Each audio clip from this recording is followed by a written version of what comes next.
Tangina, pagka nagkakamali, ang lilinaw ng mga mata nyo. Pero pagka gumagawa ng kabutihan, nagbubulag-bulagan kayo.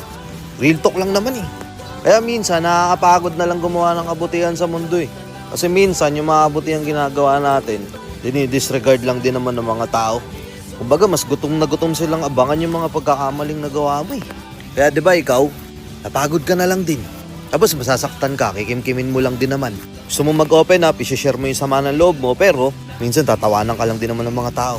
Nakakainis lang na ikaw sa lahat ng kabutihang ginawa mo, at the end of the day, yung mali mo lang din naman yung makikita nila.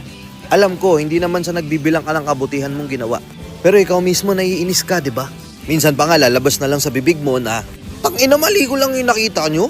Paano naman yung mga magaganda at mabubuting bagay na naitulong ko sa inyo, na nagawa ko sa inyo? Tapos ang masakit pa dun, ang masakit pa dun, pag nagbitaw ka ng mga ganun salita, sasabihin lang nila sa'yo, sino? Tangina, pagka nagkakamali, ang lilinaw ng mga mata nyo. Pero pagka gumagawa ng kabutihan, nagbubulag-bulagan kayo. Real talk lang naman eh. Kaya minsan, nakakapagod na lang gumawa ng kabutihan sa mundo eh. Kasi minsan, yung mga kabutihan ginagawa natin, dinidisregard lang din naman ng mga tao. Kumbaga, mas gutom na gutom silang abangan yung mga pagkakamaling nagawa mo eh.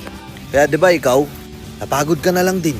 Tapos masasaktan ka, kikimkimin mo lang din naman. Gusto mo mag-open up, isi-share mo yung sama ng loob mo, pero minsan tatawanan ka lang din naman ng mga tao. Nakakainis lang na ikaw sa lahat ng kabutihang ginawa mo, at the end of the day, yung mali mo lang din naman yung makikita nila. Alam ko, hindi naman sa nagbibilang ka ng kabutihan mong ginawa. Pero ikaw mismo naiinis ka, di ba? Minsan pa nga lalabas na lang sa bibig mo na, tangina, mali ko lang yung nakita nyo. Paano naman yung mga magaganda at mabubuting bagay na naitulong ko sa inyo, na nagawa ko sa inyo? Tapos ang masakit pa dun, ang masakit pa dun, pag nagbitaw ka ng mga ganun salita, sasabihin lang nila sa'yo,